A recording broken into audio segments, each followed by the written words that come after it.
Football ലോകം ആകാംക്ഷയോടെ കാത്തിരുന്ന 2025-26 സീസണിലെ ചാമ്പ്യൻസ് ലീഗ് പ്രീ ക്വാർട്ടർ നറുക്കെടുപ്പ് സ്വിറ്റ്സർലാൻഡിലെ നിയോണിൽ പൂർത്തിയായിരിക്കുകയാണ്. ഇത്തവണത്തെ നറുക്കെടുപ്പിൽ ഫുട്ബോൾ ആരാധകർക്ക് വിരുന്നൊരുക്കാൻ പോന്ന നിരവധി ക്ലാസിക് പോരാട്ടങ്ങളാണ് കാത്തിരിക്കുന്നത്. ഇതിൽ ഏറ്റവും ശ്രദ്ധേയമായത് റയൽ മാഡ്രിഡും മാഞ്ചസ്റ്റർ സിറ്റിയും തമ്മിലുള്ള ആ പോരാട്ടം തന്നെയാണ്. കഴിഞ്ഞ 5 വർഷമായി ചാമ്പ്യൻസ് ലീഗ് നൗക്കൌട്ടുകളിൽ പതിവായുള്ള കാഴ്ചയാണിത്. യൂറോപ്പിലെ ക്ലാസിക് എന്ന് വിശേഷിപ്പിക്കാവുന്ന തരത്തിലേക്ക് ഈ പോരാട്ടം മാറിയിരിക്കുന്നു. ഇരുവരും തമ്മിലേറ്റുമുട്ടിയ 15 മത്സരങ്ങളിൽ 5 ജയം വീതം വിജയം നേടി തുല്യത പാലിക്കുന്നു എന്നതും ശ്രദ്ധേയമാണ്. നിലവിൽ നേർക്കുനേർ പോരാടിയപ്പോൾ സിറ്റി 26 ഗോളുകൾ നേടിയപ്പോൾ റയലിന് നേടാനായത് 25 ഗോളുകളാണ്. ഒരു ഗോളിന്റെ മുൻതൂക്കത്തിൽ സിറ്റി മുന്നിലാണ്. ചാമ്പ്യൻസ് ലീഗിന്റെ വേദിയിൽ ആദ്യമായി തന്ത്രമെനയുമ്പോൾ പരിശീലകൻ അൽവാരോ അർബലാവയുടെ കീഴിലിറങ്ങുന്ന റയൽ മാഡ്രിഡിന് മാഞ്ചസ്റ്റർ സിറ്റിയെ വീഴ്ത്തുക എന്നത് വലിയ വെല്ലുവിളിയായിരിക്കും. എന്നിരുന്നാലും റയലിന്റെ നിലവിലുള്ള പ്രകടനം പ്രതീക്ഷകൾ നൽകുന്നതാണ്. ലീഗ് ഘട്ടത്തിൽ അവർ പരസ്പരം ഏറ്റുമുട്ടിയിട്ടുണ്ട്. പെപ് ഗാർഡിയോളയുടെ ടീം സാന്റിയാഗോ ബെർണാബ്യൂവിൽ 2-1 അന്ന് വിജയിച്ചിരുന്നു. നിലവിലെ ചാമ്പ്യന്മാരായ പാരീസ് സെന്റ് ജർമ്മൻ ഇംഗ്ലീഷ് കരുത്തരായ ചെൽസിയെയാണ് നേരിടുന്നത്. കഴിഞ്ഞ വർഷത്തെ ക്ലബ്ബ് വേൾഡ് കപ്പ് ഫൈനലിൽ ചെൽസിയോട് തോറ്റതിന്റെ പകരം വീട്ടാനുള്ള സുവർണ അവസരമാണ് PSG കൈവന്നിരിക്കുന്നത്.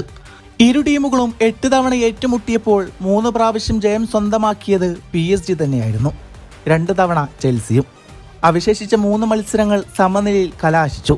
ലിയാം റോസനെഡിയറുടെ കീഴിൽ ചെൽസിയും ലൂയിസ് എൻട്രിക്കയുടെ കീഴിൽ PSG മാറ്റുരക്കുമ്പോൾ യൂറോപ്യൻ കളിമുറ്റത്ത് തീപാറുമെന്ന് ഉറപ്പ് തന്നെയാണ്. സ്പാനിഷ് വമ്പന്മാരായ ബാർസലോണക്ക് നേരിടേണ്ടത് ന്യൂകാസിലിനോടാണ്. ഈ സീസണിലെ ഗ്രൂപ്പ് ഘട്ടത്തിൽ നേർക്കുനേർ വന്നപ്പോൾ ബാർസലോണ 2-1 വിജയിച്ചിരുന്നു. എങ്കിലും ന്യൂകാസിലിന്റെ ഫിസിക്കൽ ഗെയിമിനെ ബാർസ പരിശീലകൻ ഹാൻസി ഫ്ലിക്ക് ഭയപ്പെടുന്നുണ്ട്. സെന്റ് ജെയിംസ് പാർക്കിലെ ആവേശകരമായ അന്തരീക്ഷത്തിൽ ബാർസയെ വിറപ്പിക്കാൻ എഡി ഹോവിയുടെ കുട്ടികൾക്ക് സാധിക്കുമോ എന്നത് ഫ്ലിക്ക് വാർത്താ സമ്മേളനത്തിൽ വ്യക്തമാക്കുകയുണ്ടായി. ചാമ്പ്യൻസ് ലീഗിന്റെ ചരിത്രത്തിൽ 5 തവണയാണ് ഇരു ടീമുകളും കൊമ്പ് കോർത്തത്. അതിൽ 4 തവണ ജയം കൈവരിച്ചപ്പോൾ ന്യൂകാസിലിന് ജയിക്കാനായത് 1 തവണയാണ്. യൂറോപ്പിലെ വമ്പൻ ശക്തിയായി സ്വയം തിരിച്ചുവരാനൊരുങ്ങുന്ന ബാർസലോണക്ക് സീസണിന്റെ തുടക്കത്തിൽ തന്നെ ന്യൂകാസിൽ യുണൈറ്റഡിനെതിരെ നേടിയ 2-1 വിജയം വലിയ ആത്മവിശ്വാസമാണ് നൽകുന്നത്. ആ മത്സരത്തിൽ കാഴ്ചവെച്ച പ്രതിരോധ ആക്രമണ മികവും കളിയിലെ പൂർണ്ണ നിയന്ത്രണവുമായാണ് ടീമിന്റെ യഥാർത്ഥ നിലവാരമെന്ന് ക്ലബ്ബ് ഡയറക്ടർ ഡെക്കോ നിരീക്ഷിക്കുന്നുണ്ട്. എങ്കിലും വമ്പൻ ടീമുകൾക്കെതിരെയുള്ള മത്സരങ്ങളിൽ 2ാം പകുതിയിൽ പ്രകടനം താഴേക്ക് പോകുന്നത് വലിയ ആശങ്കയുണ്ടെന്നും അത്തരം പിഴവുകൾ വരാനിരിക്കുന്ന നിർണായക പോരാട്ടങ്ങളിൽ ഒഴിവാക്കേണ്ടതാണെന്നും അദ്ദേഹം വ്യക്തമാക്കുന്നു. പ്രത്യേകിച്ച് ലോകത്തിലെ തന്നെ ഏറ്റവും ആവേശഭരിതമായ ആരാധകരുള്ള ന്യൂകാസിലിന്റെ ഹോം ഗ്രൗണ്ടിൽ അവരുടെ ഊർജ്ജസ്വലമായ അന്തരീക്ഷത്തെയും സമ്മർദ്ദത്തെയും അതിജീവിച്ച് വിജയിക്കണമെങ്കിൽ ബാർസലോണ തങ്ങളുടെ കളിശൈലിയും മാനസിക കരുത്തിലും കൂടുതൽ അച്ചടക്കം കൊണ്ടുവരേണ്ടതുണ്ട്. ചുരുക്കത്തിൽ കേവലം ആക്രമണ ഫുട്ബോളിനപ്പുറം 90 മിനിറ്റും ഒരു തീവ്രതയോടെ കളി നിയന്ത്രിക്കുന്ന ഒരു കംപ്ലീറ്റ് ടീമായി മാറാനാണ് ഡെക്കോയുടെ നിർദ്ദേശം. ഇത്തവണത്തെ ഏറ്റവും വലിയ അപ്രതീക്ഷിത കുതിപ്പ് നോർവീജിയൻ ക്ലബ്ബായ ബോഡോ ഗ്ലിംറ്റിൻ്റെതാണ്. കരുത്തരായ ഇന്റർ മിലാനെ പ്ലേ ഓഫിൽ അട്ടിമറിച്ചാണ് അവർ ക്വാർട്ടറിൽ എത്തിയത്. പോർച്ചുഗീസ് വമ്പന്മാരായ സ്പോർട്ടിംഗ് CP ആണ് അവരുടെ എതിരാളികൾ. കേവലം 50,000 മാത്രം ജനസംഖ്യയുള്ള ചെറിയൊരു നഗരത്തിൽ നിന്നുള്ള ഈ ക്ലബ്ബ് യൂറോപ്പിനെ തന്നെ നെറ്റിച്ചുകൊണ്ടിരിക്കുകയാണ്. നീണ്ട 24 വർഷത്തെ ഇടവേളയ്ക്ക് ശേഷമാണ് ആർസണലും ബയർ ലെവർകൂസനും ചാമ്പ്യൻസ് ലീഗിന്റെ വേദികളിൽ വീണ്ടും നേർക്കുനേർ വരുന്നത്. ഇതിനു മുമ്പ് 2001-2 സീസണിലെ 2ാം ഗ്രൂപ്പ് ഘട്ടത്തിലായിരുന്നു ഇരുവരും ഏറ്റുമുട്ടിയത്. അന്ന് ലണ്ടനിൽ നടന്ന മത്സരത്തിൽ ആർസണൽ 4-1 വിജയിച്ചപ്പോൾ ലെവർകൂസിന്റെ ഹോം ഗ്രൗണ്ടിൽ കളി 1-1 സമനിലയിൽ പിരിയുകയായിരുന്നു. ആർസണലിന്റെ മുൻ നായകനും ആരാധകരുടെ പ്രിയങ്കനുമായ ഗ്രാൻഡ് ഷാക്ക ഇപ്പോൾ ലെവർകൂസന്റെ മധ്യനിരയിലെ കരുത്താണ്. തന്റെ പഴയ ക്ലബിനെതിരെ ഷാക്ക എമിറേറ്റ്സ് സ്റ്റേഡിയത്തിൽ കളിക്കാനിറങ്ങുന്നത് വൈകാരികമായ നിമിഷമായിരിക്കും. 2002 ആ സീസണിൽ ആർസണലിനെ മറികടന്ന് ലെവർകൂസൻ ഫൈനൽ വരെ എത്തിയിരുന്നു. ആ പഴയ കണക്കുകൾ തീർക്കാൻ ആർട്ടറ്റയുടെ കുട്ടികൾക്ക് ഈ പ്രീ ക്വാർട്ടർ മത്സരം മികച്ച അവസരം തന്നെയാണ്. ഇംഗ്ലീഷ് പ്രീമിയർ ലീഗിലെ തങ്ങളുടെ പഴയ പ്രതാപം വീണ്ടെടുക്കാൻ പാടുപെടുന്ന ടോട്ടൻഹാം ഹോട്ട്സ്പറിനെ സംബന്ധിച്ചിടത്തോളം ചാമ്പ്യൻസ് ലീഗ് പോരാട്ടങ്ങൾ ഇപ്പോൾ ഒരു പുത്തൻ ഉണർവാണ് നൽകുന്നത്. ആഭ്യന്തര ലീഗിലെ തിരിച്ചടികൾ മറന്ന് യൂറോപ്യൻ വേദികളിൽ കരുത്തുറ്റ പ്രകടനം കാഴ്ചവെക്കാൻ അവർക്ക് ലഭിച്ച അവസരമാണ് അത്ലറ്റിക്കോ മാഡ്രിഡുമായുള്ള ഈ പ്രീ ക്വാർട്ടർ മത്സരം. ഡീഗോ സിമിയോണിയുടെ തന്ത്രശാലിയായ അത്ലറ്റിക്കോ മാഡ്രിഡിനെ നേരിടുന്നത് ടോട്ടൻഹാമിന് വലിയൊരു വെല്ലുവിളിയാണെങ്കിലും യൂറോപ്പിലെ ഈ വലിയ വേദിയിലെ പോരാട്ടം അവർ ഏറെ ആസ്വദിക്കുന്നുണ്ട്.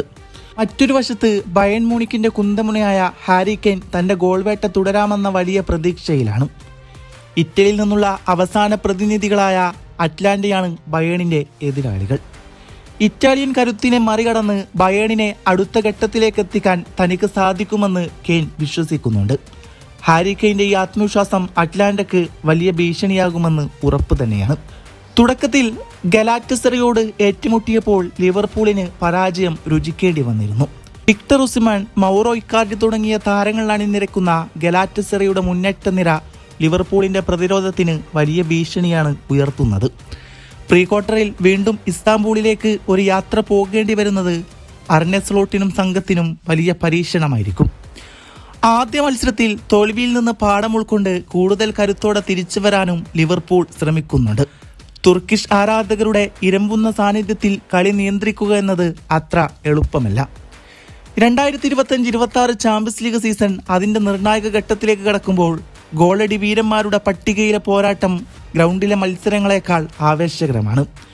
നിലവിലെ കണക്കുകൾ പ്രകാരം റയൽ മാഡ്രിഡിന്റെ സൂപ്പർ താരം കിലിയൻ എംബാപ്പെ 13 ഗോളുകളുമായി ആധിപത്യം പുലർത്തുന്നു. കിലിയൻ എംബാപ്പെ ഇപ്പോൾ ലക്ഷ്യമിടുന്നത് റയൽ മാഡ്രിഡ് ഇതിഹാസം റൗളിന്റെ റെക്കോർഡാണ്. ചാമ്പ്യൻസ് ലീഗ് എക്കാലത്തെയും മികച്ച ഗോൾ സ്കോറർമാരുടെ പട്ടികയിൽ 5ാം സ്ഥാനത്തെത്താൻ എംബാപ്പയ്ക്ക് ഇനി വെറും 3 ഗോൾ മാത്രം മതി. ഈ സീസണിലെ ഏറ്റവും വലിയ സർപ്രൈസ് പാക്കേജാണ് ന്യൂകാസിലിന്റെ ആന്റണി ഗോർഡൻ. വമ്പന്മാരെ പിന്നിലാക്കി 10 ഗോളുകളുമായി രണ്ടാമത് നിൽക്കുന്ന ഗോർഡൻ ഇതേ ഫോം തുടരാനാകുമെന്നാണ് പ്രതീക്ഷ. പ്രീമിയർ ലീഗ് ക്ലബ്ബുകളുടെ ആക്രമണ ഫുട്ബോളിന്റെ മൂർച്ചയാണ് ഗോർഡനിലൂടെ വെളിപ്പെടുത്തുന്നത്. ജർമ്മൻ കരുത്തനായ ബയേണിന് വേണ്ടി ഹാരി കെയ്ൻ തന്റെ ഗോൾ വേട്ട തുടരുകയാണ്. നിലവിൽ 8 ഗോളുകളാണ് താരത്തിന്റെ പേരിലുള്ളത്.